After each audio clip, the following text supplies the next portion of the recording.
Bem-vindos, irmãos, ao nosso primeiro curso online. Que alegria poder contar com a presença de todos. E eu espero que esse curso possa ser muito abençoador e instrutivo na nossa interpretação sobre a Bíblia. Nessa primeira aula, nós vamos iniciar o nosso estudo sobre Juízes, verificar alguns dados principais sobre o livro e começar a entender um pouco mais do porquê esse livro é tão estranho. Preste atenção nesta aula e que Deus te abençoe.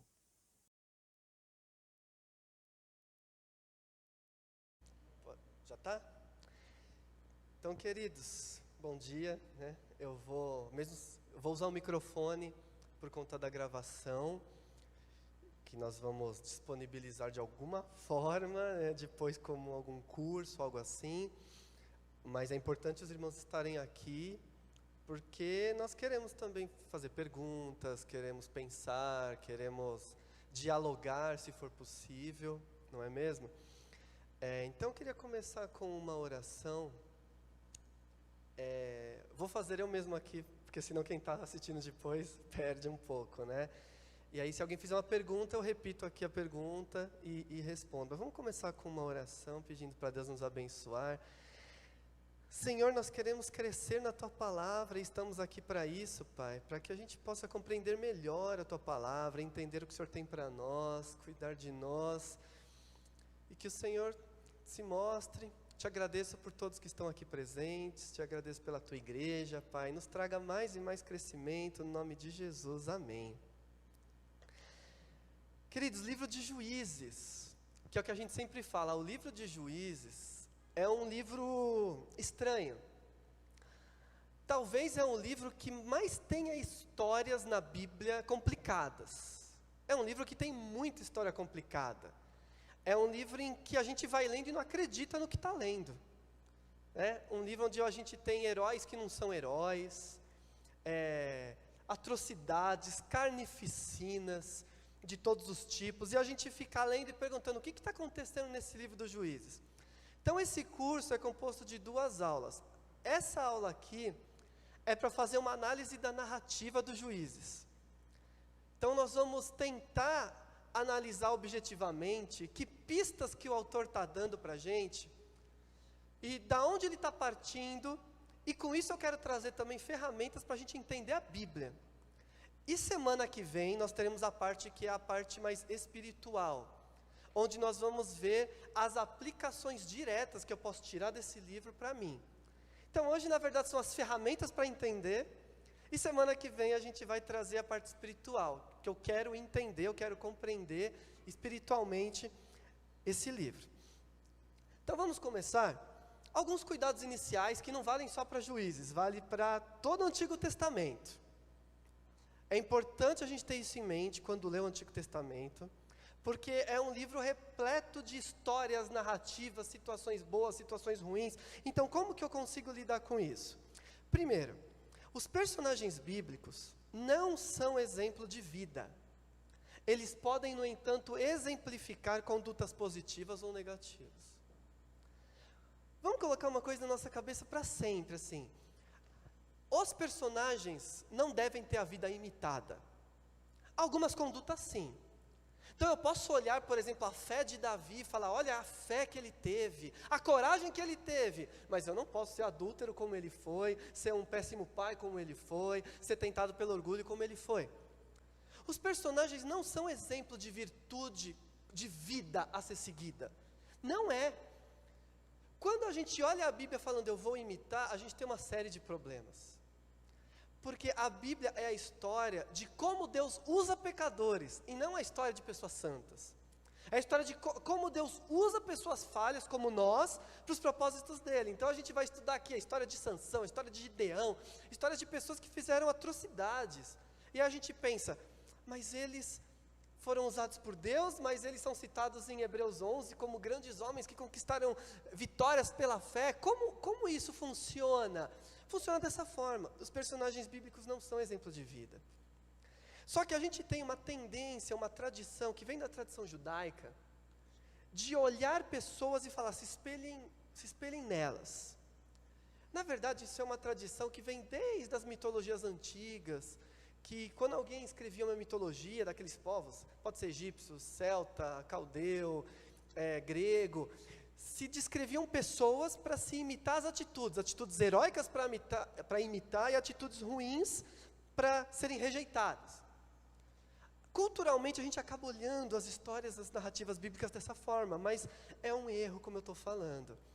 No Novo Testamento a gente tem alguns indícios disso, de que na cultura judaica se olhavam as narrativas assim. Então quando no Novo Testamento se exalta um personagem que o Antigo Testamento está depreciando, a gente pensa, opa, é porque existia essa tradição de olhar o personagem como alguém fantástico, santo.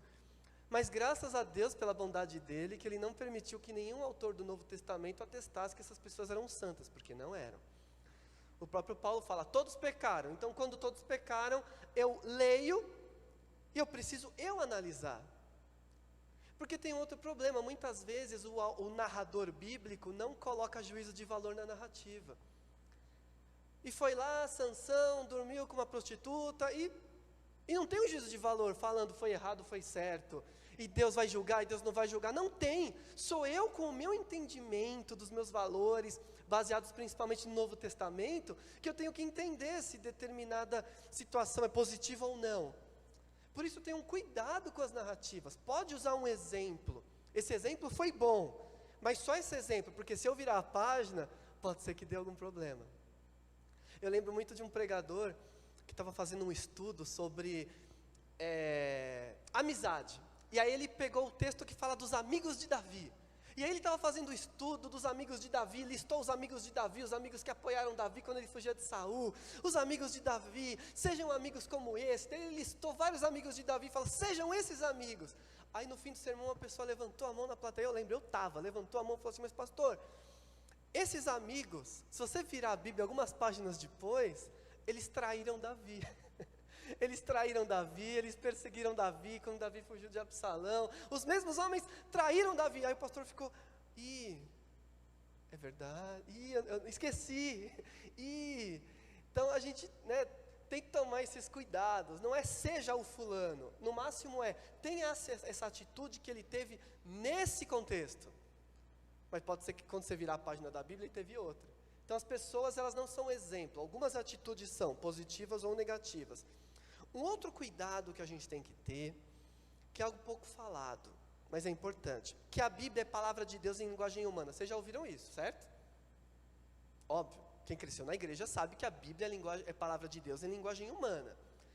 Deus usou o ser humano para falar a vontade dele. Só que quando eu falo linguagem humana, eu não estou falando só grego e hebraico. É a palavra de Deus escrita em hebraico, escrito em grego, é a palavra de Deus. Não é isso. Linguagem humana é algo muito mais. Linguagem humana é a cultura humana. Linguagem humana é a forma humana de ver. Por exemplo, quando o autor bíblico fala, o sol vai mexer, ele está dizendo o quê? É a linguagem humana dele. Mesmo a gente sabendo hoje que o sol não se mexe. É a linguagem humana dele. É a maneira que a gente vê o mundo. Deus usou a maneira que as pessoas veem o mundo. Como eu falei domingo passado no sermão, quem estava aqui, os autores bíblicos falaram que Deus se esqueceu, que Deus lembrou, que Deus dormiu, que Deus acordou. É a linguagem humana. Deus usa até a linguagem humana. E essa linguagem humana tem que ser decifrada para a gente não acreditar em coisas erradas. Então quando eu decifro isso e falo, olha, ele falou que Deus se lembrou, mas na verdade é uma forma apenas de falar sobre isso, eu estou decifrando essa linguagem humana e estou dizendo, o que está escrito tem que ser interpretado. Linguagem humana. E o Antigo Testamento é linguagem humana plena e tem que ser interpretada. Então algumas coisas que a gente pode ver, por exemplo, seletividade histórica. A gente vai falar do livro de Juízes, que é um livro que traz narrativas históricas. Não existe história isenta e nunca existiu. Todo mundo que vai narrar uma história narra do seu ponto de vista. Basta ver os evangelhos, são 4. Cada um narra de um ponto de vista diferente. Então não existe uma isenção. Olha, eu vou narrar como aconteceu. Isso não existe, a verdade é só de Deus. Até a câmera, hoje em dia com as tecnologias não pegam tudo. Porque a câmera vai pegar só o que está me enquadrando aqui. Quem está em casa depois não vai saber quantas pessoas tinham se eu não falar. Então mesmo se eu filmar, eu não consigo captar com isenção. quanto mais uma narrativa.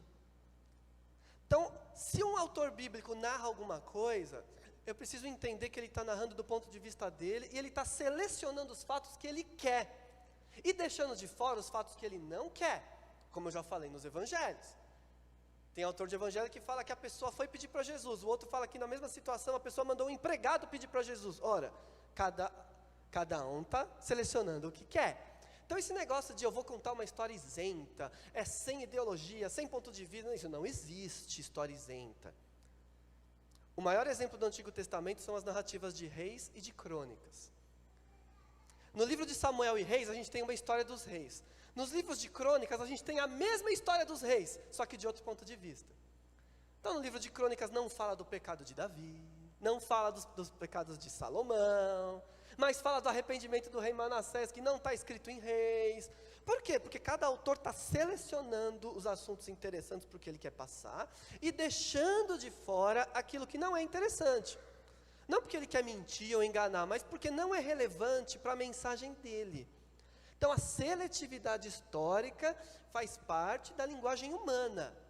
Qualquer coisa que eu pedir para vocês narrarem aqui vai ser diferente. Tem até uma técnica de interrogatório policial, de que quando alguém conta uma história idêntica, é porque combinou, na é verdade. Você vai contar a testemunha, contou a mesma história idêntica, opa, combinaram. Porque é impossível ser idêntico. Tem que ter mudança, tem que ter variação de ponto de vista, um acha que viu, outro aqui não viu. Então isso acontece nas narrativas bíblicas. Então, como eu falei, tem os pontos de vista, pode pôr pontos de vista pessoais. Então, eu imagino o mundo de uma forma, então eu vou colocar a forma como eu imagino o mundo. Chega um outro autor e vai colocar a forma como ele imagina o mundo. Então a gente tem algumas ambiguidades no Antigo Testamento. Posso citar algumas aqui, mas eu não quero chocar os irmãos. Por exemplo, quando os irmãos leem Esdras e Neemias, a gente tem uma radicalidade extrema sobre casamento com estrangeiros. Chega o ponto até que Neemias espanca os homens que casaram com mulheres estrangeiras. É radical, tem que ser. Mas tem outros livros em que essa radicalidade não existe. Por exemplo, José casou com estrangeira, Moisés casou com estrangeira. E tudo bem. Esther casou com o rei. E tudo bem. Então tem situações em que muda o ponto de vista. Porque naquela situação era importante focar isso, em outra situação não. E aí a gente vai lendo e vai ficando, mas quem está certo? Que história é essa? Depende do ponto de vista de cada um. Por conta disso, a Bíblia não pode ser interpretada, o texto bíblico sozinho, ele tem que ser interpretado com a Bíblia inteira. Porque as grandes heresias surgem quando eu interpreto o texto bíblico sozinho, sem interpretar o todo. Sem interpretar o todo. Teologias pessoais ou de época. Cada ser humano tem a sua maneira de ver Deus de acordo com a sua época. E essa teologia vai mudando. Acho que os maiores exemplos são esses dois. Pode colocar os... 2 Samuel 24:1 está escrito: tornou a ira do Senhor a acender-se contra os israelitas, e ele incitou Davi contra eles, dizendo: vai, levanta o censo de Israel e de Judá. Então em 2 Samuel 24 diz que Deus levou Davi, Deus fez Davi, em algumas traduções está, e Deus tentou Davi a levantar um censo, e isso foi maldição, e todo mundo ficou doente por causa desse censo. Quando a gente lê o texto seguinte, que está em Crônicas, então Satanás se levantou contra Israel e incitou Davi a levantar o censo de Israel. É a mesma história, a mesma narrativa, contada de ponto de vista diferente. Em um fala que foi Deus que obrigou Davi a levantar o censo. No outro fala que foi Satanás que fez Davi levantar o censo. Qual está certo? Percebem a diferença teológica? Dentro da mesma Bíblia. Quem escreveu Reis tinha uma visão de mundo. Tudo que acontece é Deus que manda, Deus é poderoso, então Deus fez tudo. Quem escreveu Crônicas, muito tempo depois do exílio, tinha uma outra teologia e fala: não, mas Deus não obriga pessoas a fazerem coisas más. É o inimigo que leva, que tenta. Mudou a teologia, avançou, aprofundou. Se eu ficar só com o texto de Samuel, que é o mesmo autor de Reis, eu vou provavelmente criar grandes heresias e falar coisas absurdas. Se eu examino tudo, eu tenho uma visão mais profunda. Por isso, a gente vai falar de Juízes e examinar algumas narrativas, mas elas não constituem lição para nós em si mesmo. Eu sou obrigado a olhar a Bíblia inteira se eu quiser tirar uma lição para a minha vida. Eu não posso tirar um princípio, falar para um jovem, para dois, falar, você tem que fazer isso, porque esse texto sozinho diz isso. Eu tenho que avaliar se a Bíblia inteira coopera com essa mensagem, porque a gente tem pontos de vista, a gente tem outras maneiras de enxergar as coisas, a teologia vai variando, e varia muito, viu? Varia muito. Em Êxodo e Números fala, Deus é aquele que visita o filho e o neto, a quarta geração, e pune o pecado do pai no filho. Não é? Aí chega Deuteronômio, chega Jeremias e fala, não, Deus não pune o pecado do pai no filho. Ué, pune ou não pune? Faz ou não faz? Que história é essa? Porque cada um escreveu do seu ponto de vista, e isso é linguagem humana. Entenderam? Não é só grego, hebraico, linguagem humana é Deus usando as pessoas de acordo com as limitações humanas, as limitações de ponto de vista, as limitações políticas, as limitações teológicas, a falta de linguagem para expressar, tudo isso está na Bíblia, porque é linguagem humana. Então eu preciso interpretar, eu preciso ter sabedoria, eu preciso ter o pé atrás quando eu leio alguma coisa, analisar, estudar, ir atrás, comparar, ver mais textos, ver principalmente o Novo Testamento, para ver se bate o que está sendo dito ali, senão eu incorro em erros grotescos, em erros absurdos. E infelizmente a gente tem essa situação brasileira de tantas doutrinas, tantas coisas acontecendo, boa parte baseada no Antigo Testamento, que é o pai das heresias, justamente por isso. Podemos seguir? Se alguém tiver alguma dúvida, alguma coisa, pode levantar a mão, perguntar, ou então no final eu abro, tá bom? Que eu estou aqui tentando trazer assim, algumas ferramentas, vamos passar. Falando então do livro de Juízes, antes da gente entrar aqui no que é quente, no que é bom. Alguns dados importantes, né? Só vale lembrar, acho que todo mundo aqui nasceu na igreja, mas talvez alguns que estejam talvez assistam posteriormente, não. O livro de Juízes narra aquele período após a invasão da Terra Prometida e anterior ao reinado de Saul e Davi. Então é o período em que o povo não tinha rei, mas já estava na terra. Morre Josué, morre a geração de Josué, o povo passa a pecar, porque parece que perdeu a liderança, pecou, e nesse período tribal, em que existem as 12 tribos divididas ali, esse período tribal, é o período dos juízes, que seria encerrado na coroação dos reis, quando os reis são instaurados. Esse é um assunto para um outro curso, dos porquê os reis são instaurados, né? Tem personagem que fala que o rei é bom, tem personagem que fala que o rei não é bom. Depende do texto bíblico, você vai ver se foi bom ter rei ou se não foi bom ter rei. Mas, então, esse é o período dos juízes, período muito turbulento, porque não tem uma autoridade central, e eles esqueceram Deus.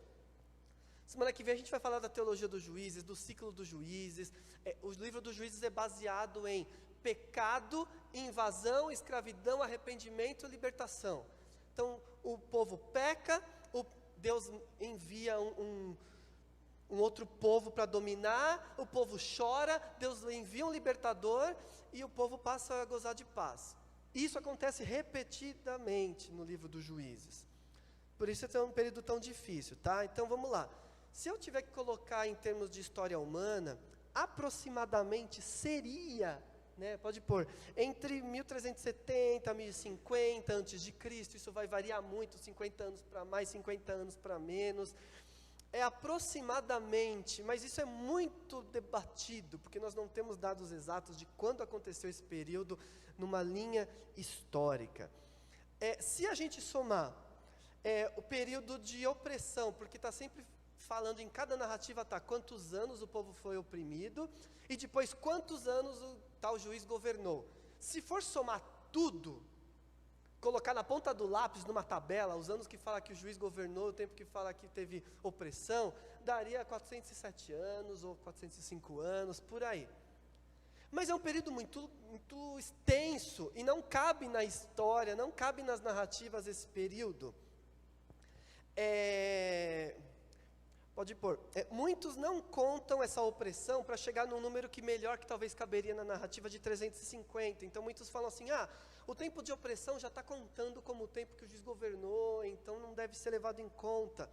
Né, a gente tem uma conta numérica ali em Atos 13, nos discursos, né, de Paulo, que alguns tentam equilibrar para caber, mas é muito difícil saber exatamente. Pode passar. Para caber numa cronologia mais exata, que a gente tem em 1 Reis 6, que fala dos 400 anos antes, depois, desde a entrada da terra da saída do Egito até o reinado de Salomão e o templo, para caber bonitinho nessa história, o período teria que ter 200 anos. E aí entra esse problema, né? Como que a gente vai fazer caber numa história 200 anos, sendo que na narrativa tem 400? É muito simples. Provavelmente, por o povo não estar unido, e o povo não era unido, essas histórias são histórias tribais, que enquanto acontecia uma, pode estar acontecendo outra em outra localidade. Então, pode ser que ele não esteja narrando cronologicamente em sequência. Pode ser que o autor esteja colocando situações que aconteciam concomitantemente. Enquanto tem Sansão ali, tem Jefté aqui, pode ser. E aí você entende melhor como esse período seria menor. Outras coisas levam isso a crer. A última história de Juízes, que é talvez a mais terrível, cita o neto de Arão. Ora, como é que na última história de Juízes o neto de Arão ainda está lá vivo como sacerdote? Então, provavelmente, não seja a ordem cronológica. E quando está assim, e depois, é só uma fórmula hebraica de falar, aconteceu também isso. Pode ser, são interpretações, tá bom? Quem escreveu o livro de Juízes? Não sei. A tradição vai falar que é Samuel, mas é uma tradição sem comprovação alguma, é uma tradição judaica. Daquelas que acham que para eu acreditar no livro eu tenho que conhecer o autor. Não, eu não tenho que conhecer o autor para acreditar no livro. A Bíblia o que mais tem é autor desconhecido. Provavelmente, esse livro foi escrito na época dos reis. Quem escreveu já sabia de tudo o que aconteceu com Saul, Davi. É provável, porque essa história é uma história da época dos reis, tá bom? Então é um autor desconhecido, que a gente chama de história deuteronomista.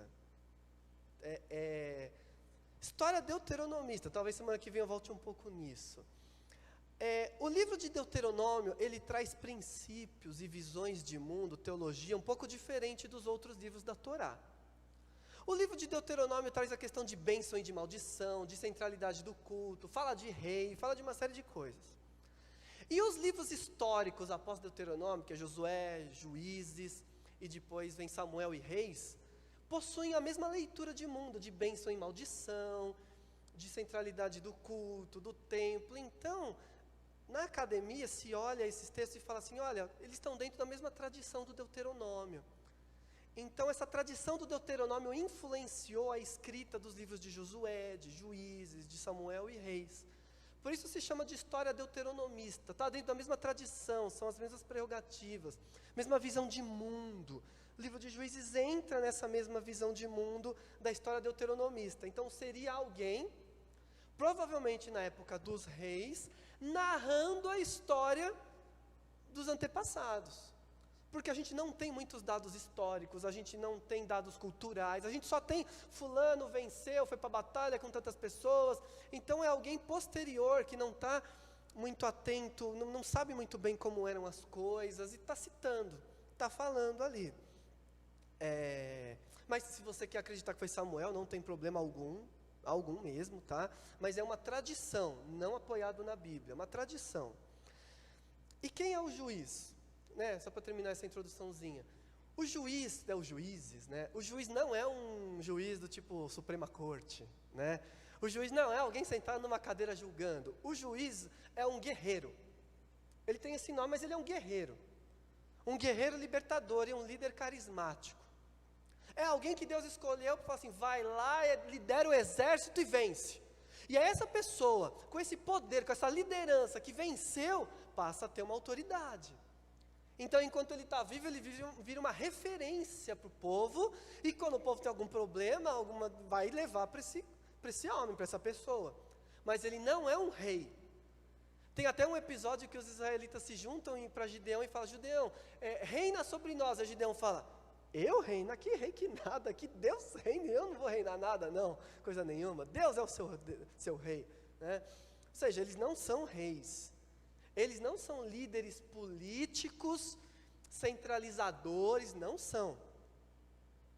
Eles são muito ali tribais, cada um no seu canto. O único líder desse período que centraliza uma espécie de poder é o Samuel, que já está no livro de Samuel, que vai dizer que Samuel uma vez por ano visitava todas as tribos, coisa que nenhum desses homens fez em momento nenhum. Então eles são guerreiros, eles são heróis, eles são libertadores, tá bom? Tomar uma água aqui. Eles são isso. Não espere uma narrativa de alguém sentado num trono, exercendo algum poder soberano, não é. Os irmãos estão compreendendo? Podemos seguir? Porque aí a gente vai entrar então... colocar um mapa é importante, não sei se dá para visualizar, mas esse é um mapa, seria um mapa das tribos divididas. Isso aqui é muito importante para a nossa leitura. Porque como eu falei, nessa época de Juízes vai imperar o tribalismo, cada tribo com a sua praia. Tanto que tem tribo que vai lutar contra tribo, vai ter guerra entre tribos. O povo estava tão espalhado que eles criaram até dialetos diferentes. Na história de Jefté tem uma guerra contra os efraimitas, e para identificar quem é de Efraim e quem não é, eles mandam as pessoas falarem a palavra Shibolete. Se alguém, ao invés de falar Shibolete, falasse Sibolete, variação linguística, ele é de Efraim. Então a gente tem até os regionalismos, até os sotaques, até as formas de falar, para mostrar que o povo não era unido. Não tinha como uma Rede Globo passando um jornal único para todo mundo ter o mesmo dialeto, para tentar harmonizar. Não tinha isso. Então, eles estão separados uns dos outros, as tribos. E para piorar, o relevo da Palestina é terrível. Eu tinha um mapinha de relevo, esqueci de trazer. Quem já foi para lá sabe, né? Alguém já foi para viagem para Israel, Terra Santa, Palestina, alguma coisa assim? Não. Quem já foi, né, viu que é montanha, é morro, é cadeias montanhosas, é um terreno que facilita essa separação. Cada tribo fica lá no seu vale, escondidinha. É muito difícil viajar, andar, ter essa visão unitária, porque o relevo também não ajuda. Então, quando o povo entra na terra, Josué separa o território para cada tribo, fala, essa para cá, cada tribo recebe igualmente o seu território. Isso vai durar ao longo de todo o tempo em que o povo ficou na terra. E a gente vê, por exemplo, ali ao norte, né, a tribo de Azer, Naftali, aí depois a tribo de Manassés vai ter tanto de um lado do Jordão quanto do outro. Efraim, né, ali um pouco mais centralizado, tribo de Gade, ao leste do Jordão, tribo de Ruben, todo esse território ao leste do Jordão, Manassés, Gade, Ruben, vai ser o Gileade, as montanhas, a cadeia de Gileade conhecida, tribo de Benjamim, ali um pouquinho, né, acima ali do Mar Morto, e depois Judá, e também a parte da tribo de Simeão. Esse território maior, que está aí de roxo, depois envolvendo Benjamim, vai ser depois o Reino do Sul, quando há um cisma ali depois de Salomão. Vai ser o Reino do Sul e depois o Reino do Norte. Então a gente vê ali tribos muito separadas e Judá ali no lugar que é. Tá bom? Depois eu volto para esse mapa. Aí agora eu quero fazer uma pergunta para os irmãos, né? O livro dos Juízes vai trazer em grande parte a narrativa dos juízes, vai falar para os juízes, sobre os juízes. Será que o narrador conta mais atributos positivos ou negativos sobre os juízes? Será que eles falam mais bem ou mais mal desses juízes? O que os irmãos acham? Pensem. Lembrem das histórias que os irmãos conhecem. Será que eles são exaltados ou depreciados? Pensem nisso. Disso vai depender a nossa leitura bíblica. Porque se eu vou para Juízes viciado com o olhar, por exemplo, de Hebreus 11, dos heróis da fé, que aliás não está escrito heróis da fé, aquilo é um título inventado pela tradução. Mas se eu vou influenciado por Hebreus 11, eu vou olhar Juízes e eu vou ficar cego para as coisas ruins e eu só vou ver coisas boas. Por quê? Porque são os meus heróis. Agora, se eu tenho uma visão crítica, eu olho e falo, o que esse autor está falando mesmo? Qual que é o propósito? Aí eu começo a perceber coisas que antes eu não percebia. Então, ao analisar a narrativa, hoje, eu quero instigar os irmãos a tentarem descobrir qual é o propósito desse autor. Por que esse autor escreveu um livro com coisas tão horríveis? Coisas tão horríveis que criança nem poderia ler. Né? E, infelizmente minha filha leu e depois pergunta, eu falo, ai meu Deus, ela leu, né? Como é que eu vou justificar agora uma mulher estuprada, cortada ao meio, partida em vários pedaços, cada um pedaço, como eu vou explicar isso? Então, por que o autor se dá o trabalho de escrever coisas tão terríveis? Existe um propósito, existe um porquê, e esse propósito e esse porquê passa pela linguagem humana, que a gente tem que estar atento, para não cair em erro, em falhas de interpretação. Então eu trouxe aqui uma rápida análise da narrativa dos Juízes. Eu não vou ler textos específicos, vou pedir talvez para os irmãos lerem um ou outro texto, tá? Mas eu vou falar rapidamente e depois os irmãos leem em casa ao longo da semana, para se preparar para a próxima aula. Mas eu posso listar aqui, por exemplo, o primeiro juiz, né, que é listado logo depois que o povo peca, é o Otoniel. E ele é da tribo de Judá. Gravem bem isso, ele é de Judá. Ele é parente de Caleb, sobrinho que casa com a filha dele. E não fala muito sobre ele, é uma narrativa bem curta. Fala que um rei da Mesopotâmia, ou ali dos caldeus, algum lugar de lá, veio sobre Israel, oprimiu, escravizou, e Otoniel foi usado por Deus para liderar o exército e libertar. É isso que fala, e por 40 anos teve paz na terra. Então não fala quase nada sobre ele, só fala coisas boas. Foi usado por Deus para libertar, ele é de Judá. Aí vem o próximo, que é o Eude, tribo de Benjamim. Os irmãos lembram qual personagem importante na narrativa bíblica também é da tribo de Benjamim? Vocês lembram? Alguém bem importante na história que também é da tribo de Benjamim? Se alguém lembrar, pode falar. Tem um personagem que é central na narrativa de Samuel, que é o rei Saul. O rei Saul também é da tribo de Benjamim. Guarde essa informação. O Eude já tem a narrativa maior sobre o que ele fez. E diz o texto que o rei dos Moabitas, o Eglon, juntou mais 2 povos, Amon e o povo de Amaleque, os amalequitas talvez, para invadir o território de Israel. Então o Eude foi aquele levantado por Deus, ou teria sido levantado por Deus para libertar. Mas como ele fez isso? Ele pediu uma como é que fala quando a gente vai pedir um encontro com o rei, né? Ele pediu um encontro com o rei, esse rei é o Eglon, esse rei dos Moabitas, e ele chegou a esse rei, estava falando com esse rei, e falou assim, eu quero falar em particular.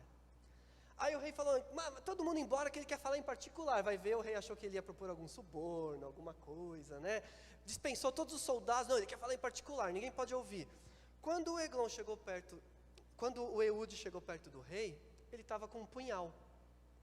Ele abraçou o rei para beijar o rei e deu uma punhalada nesse rei pelas costas. O texto fala que o rei era tão gordo que o punhal entrou e a gordura fechou e nem dava para ver que ele apunhalou o rei e matou. Ora, alguém matar o outro pelas costas não é uma coisa bem vista em absolutamente nenhuma cultura. Não existe uma cultura em que alguém aplauda quem matou o inimigo pelas costas com uma punhalada. Não existe. É sempre visto como traição, como covardia. Diferente de Davi, por exemplo, que enfrentou o gigante de frente, não foi? E diferente de Davi, que não aceitou matar Saul de costas, quando Saul entrou na caverna, e Davi está escondido na mesma caverna, e Saul foi lá aliviar o ventre, segundo o texto, e Davi poderia ter matado ele pelas costas. Davi não aceitou fazer isso, porque é covardia. Mas aqui a gente tem um juiz que mata pelas costas. Um juiz não, um herói até então, né? Que mata o rei estrangeiro pelas costas. E aí o texto piora, porque tem uma coisa ali no texto que é difícil traduzir, que fala que depois ele saiu pelo buraco. E é uma palavra que também remete a banheiro, a fezes. Olha que coisa horrível, coisa estranha. Então, algumas traduções vão dizer que ele fugiu pelo buraco sanitário. Outras vão dizer que ele saiu por uma portinha, que na verdade quem saiu pelo buraco sanitário foi a adaga que ele colocou no rei. Depende da tradução.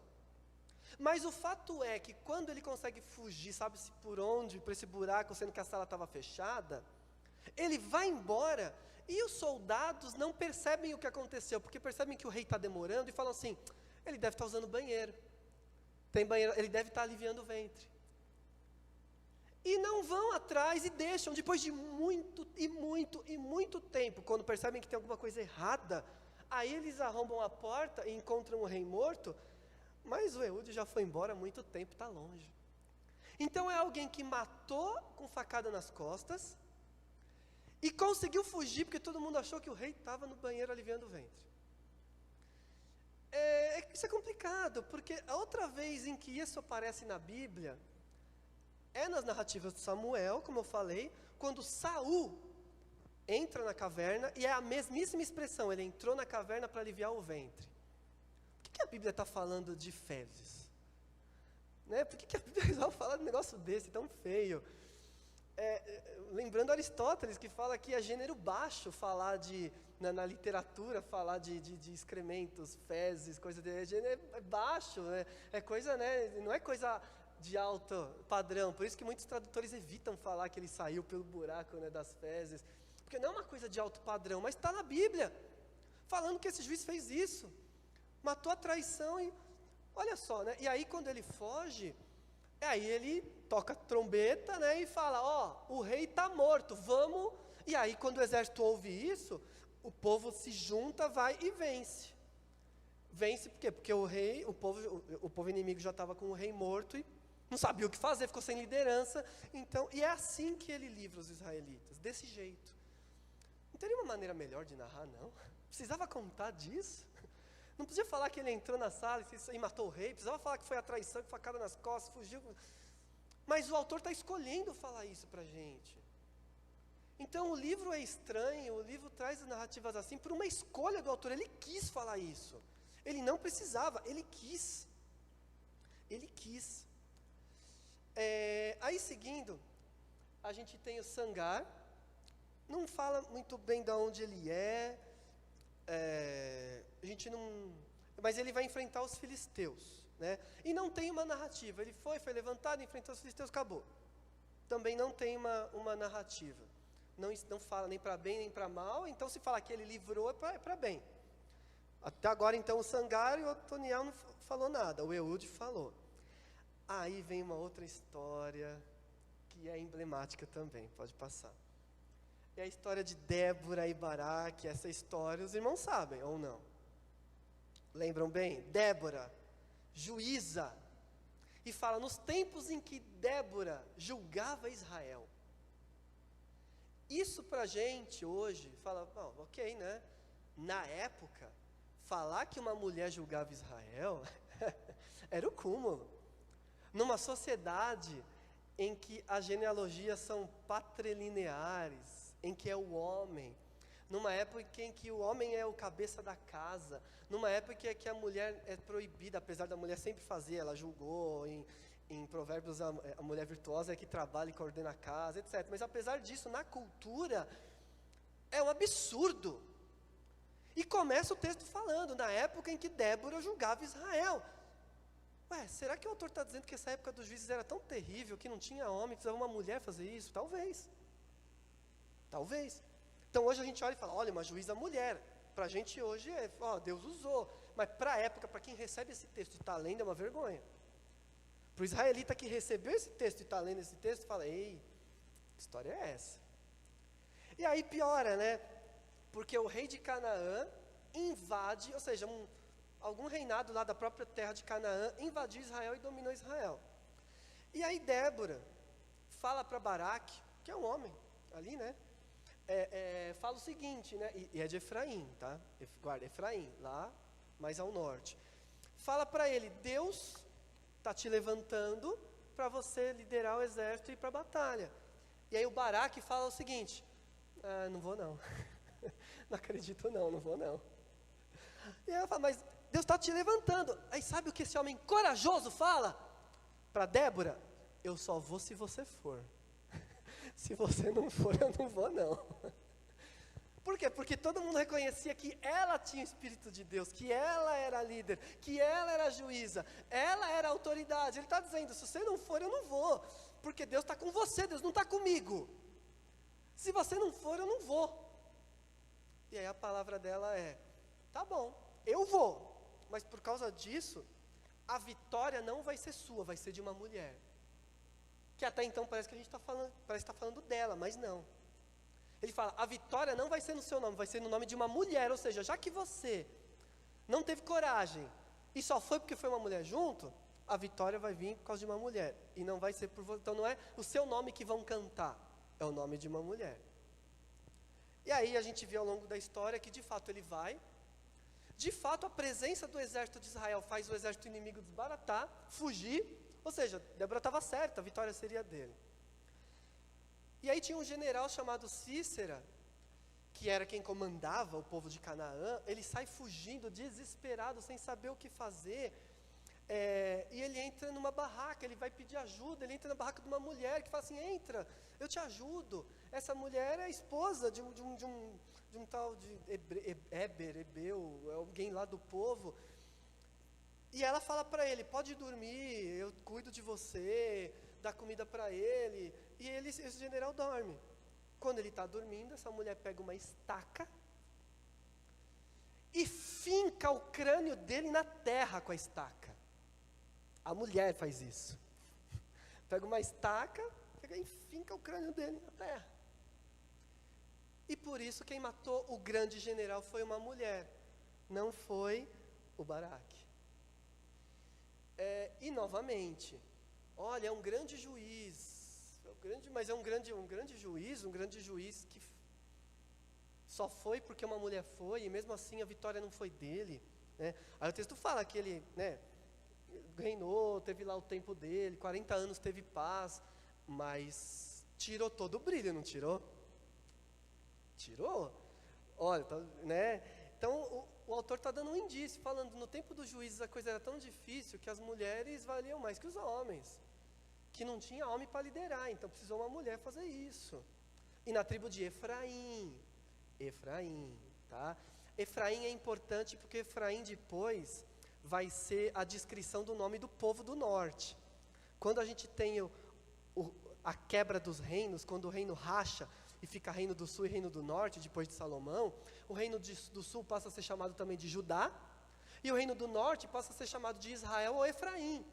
Nas profecias, quando os profetas falam, tu, Efraim, não está falando para a tribo de Efraim, está falando para o reino do norte, Israel.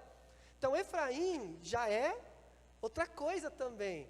E ele está narrando o que sobre as pessoas da tribo de Efraim? Esse tipo de coisa aqui, né?